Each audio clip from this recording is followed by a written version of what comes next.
गरीब बेटी का महलों का ससुराल।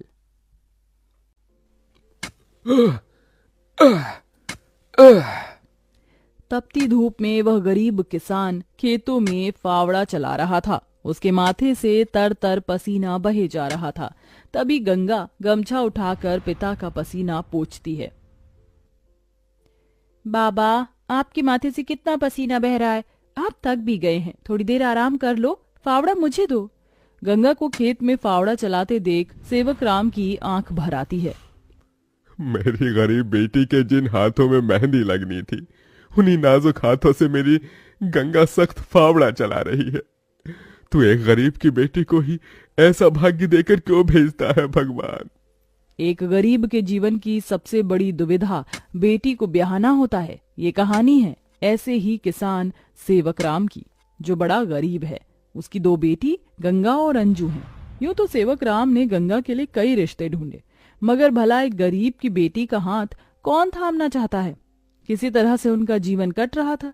सेवक राम, उसकी बूढ़ी पत्नी जानकी और दोनों बेटी सारा दिन तपती धूप में खेत में काम करते रहे। शाम को खेत का मालिक ब्रिज वहां आया।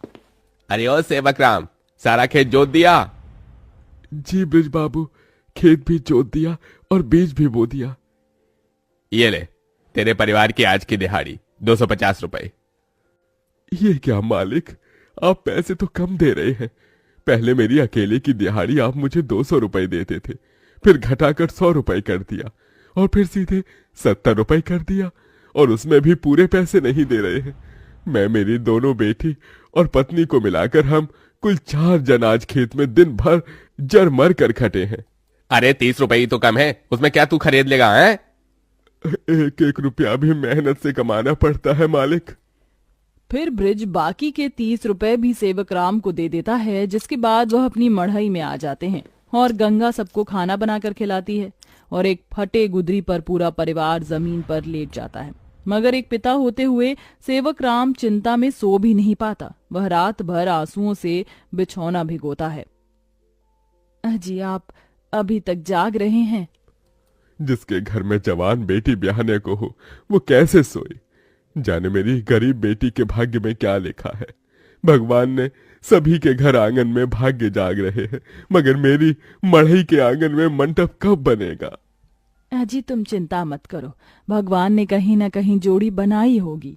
सेवक राम का यही दुख कम न था। अभी तो और भी कठिनाई आने को थी। अगले दिन जब चारों खेत में पहुंचे कि तभी।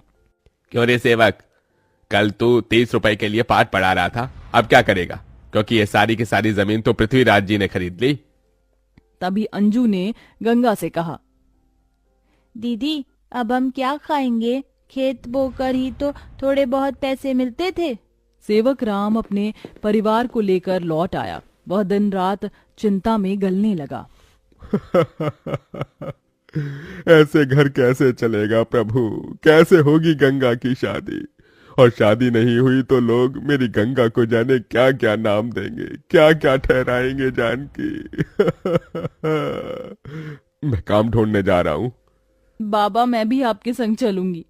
दोनों काम ढूंढते एक बड़े से मिल में आए, जहां शिव नाम का एक नौजवान गरीब मजदूर भी काम कर रहा था। जहां मजदूर राशन की बोरी भरी मालगाड़ी खींच रहे। सेवक राम ने काम मांगा, दोनों को काम मिल गया। गंगा अपने पिता की बराबरी में काम करती। तपती धूप से अक्सर उसके पांव और हाथ में मालगाड़ी खींचने से छाले से पड़ जाते, तो वहीं घर आकर वह अपनी माँ का हाथ बटाती। आप ही अपनी चक्की पीसती, कड़ी धूप में सड़कों से गोबर बीन कर लाती, उपले बनाती। एक दिन मालगाड़ी खींचते वक्त शिव उसकी मदद करता है। काका, क्या मैं आप दोनों के साथ खाना खा सकता हूँ? बड़ी भूख लगी है और मैं खाना भी नहीं लाया। हाँ बेटा, आओ ना। ये कहते हुए गरीब गंगा अपने प्याज और रोटी में से उसे भी देती है और हिचक से भरकर कहती है, माफ कीजिएगा, आपको खिलाने के लिए हमारे पास कोई पूरी पकवान तो नहीं है, जो है यही खा लीजिए। शिव वह रूखा सूखा भी हंसकर खाने लगा। अब अक्सर शिव उनकी मदद कर देता। उसकी अच्छाई गंगा के मन को भाने लगी और एक दिन शिव ने कहा, काका, अगर आप मुझे इस काबिल समझे तो मैं आपकी बेटी का हाथ थामना चाहता हूँ। बेटा, मेरी गरीब बेटी को तुम जैसा मेहनती जीवन साथी मिलेगा। मुझे तुम पसंद हो बेटा। गरीब सेवक राम की दिली इच्छा तो थी कि गंगा को बड़ा और अच्छा घर द्वार मिले, मगर उसके मन में शिव को लेकर भी एक संतोष था। मगर सेवक राम ने जो कभी सोचा भी नहीं था, अगले दिन वो हुआ। कई बड़ी गाड़ियां लाइन से उसके चौखट पर आईं और शगुन से भरी थालियों के साथ शिव अपने परिवार के संग उनके घर आया। उनके महंगे कपड़े लत्ते देख एकदम महलों में रहने वालों से थे। शिव के संग उसके माता पिता पृथ्वीराज, वसुंधरा और बहन योगिता थी। अंजू ने उन्हें देख तपाक से बोला, अरे बाप रे, ये तो राजा महाराजा से लगते हैं। अजी आपने तो कहा था शिव गरीब घर का लड़का है। शिव बेटा, ये सब क्या है? यही मेरी सच्चाई है काका। माफ कीजिएगा, मैं मजदूर या गरीब नहीं था, बल्कि महलों का बेटा हूँ। मगर मुझे एक ऐसा जीवन साथी की खोज थी जो मेरा धन दौलत देखकर मुझे ना अपनाए। इसलिए मैं उसे ही ढूंढने के लिए ये जीवन जी रहा था। जिसने मुझे मेरी गरीबी के संग स्वीकारा वो गंगा थी। इसलिए मेरे महलों की दुल्हन गंगा होगी। गंगा बनोगी मेरे महलों की बहू और मेरे बेटे की दुल्हन? अपनी गरीब बेटी के लिए महलों से आया रिश्ता देखकर सेवक राम बड़ा रोया। भगवान, तूने मेरी फटी झोली में इतनी खुशियां डाल दी। मेरी बेटी महलों की दुल्हन बनेगी। हर बाप चाहता है कि वो अपनी बेटी का हाथ जिसके हाथ में दे वो उसे रानी बनाकर रखे। अब मेरी बेटी सचमुच में महलों की रानी बनेगी। समझे जी, मंगनी कर ले। मगर इतनी छोटी सी मड़ई में सब कैसे होगा? ये तो टूटी फूटी है, आप लोगों के खड़े होने लायक भी नहीं है। मगर इस मढ़ई में आप जितने दिलदार लोग रहते हैं तो ये महलों से बढ़कर है। इसके बाद सेवक राम के छोटे से मढ़ई में उसकी गरीब बेटी की मंगनी होती है, जहां और थोड़े दिन के बाद बड़े ही धूमधाम के साथ गंगा की शादी होती है, जहां वह मंडप में मन ही मन कहती है, हे गौरी मैया, आपका धन्यवाद जो आपने मुझको मनचाहा वर दिया। इसके बाद गंगा विदा होकर अपने महलों के ससुराल में आ जाती है, जो दुल्हन के जैसा सजा हुआ होता है, जहां कई नौकर चाकर शाही अंदाज में उसके स्वागत में खड़े थे। तभी महंगे से लहंगे में ननद योगिता ने कहा, आइए भाभी, आपके महलों के ससुराल में आपका स्वागत है। जैसे ही योगिता गाड़ी से उतरती है, तभी नौकर चाकर थाली में फूल लिए खड़े उसके स्वागत में फूल बिछाए जाते हैं। जहां कल तक उसके पांव को कांटों की चुभन मिली थी, आज वह महल की दुल्हन बनकर फूलों में बदल चुके थे। जहां महल के द्वार पर सास वसुंधरा ने स्वागत किया, आओ हमारे महलों की दुल्हन, तुम्हारा स्वागत है। इस सोने की कलश को अपने दाहिने पांव से गिराकर अंदर आ जाओ। जी माँ। गंगा ने कलश गिराकर स्वागत किया। तभी ससुराल वालों ने उसे अनेकों तोहफे दिए। गंगा बहू, ये हार पिछले कई पुश्तों से हमारे महल में चला आ रहा है, अब तुम इसकी हकदार हो। भाभी, ये तोहफा मेरी तरफ से और ये तोहफा मेरी ओर से बहू।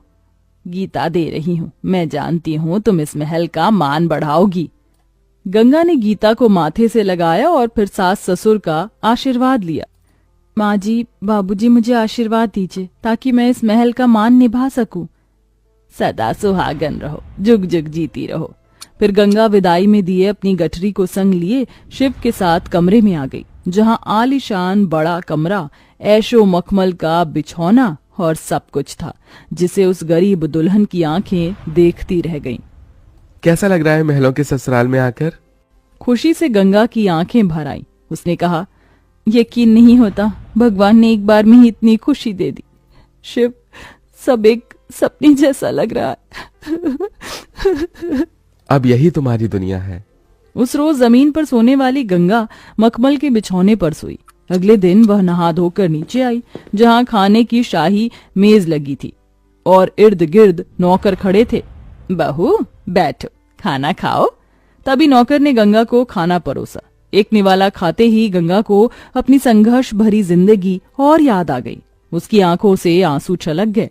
क्या हुआ गंगा बहू, खाना अच्छा नहीं बना? नहीं माँ जी, बहुत अच्छा बना है, बस ये सब खाने के तो एक गरीब की ख्वाहिश होती है। मैं बहुत खुश हूँ, बस चाहती हूँ कि हर लड़की को उसके सपनों का ससुराल मिले, जैसे मुझे मिला।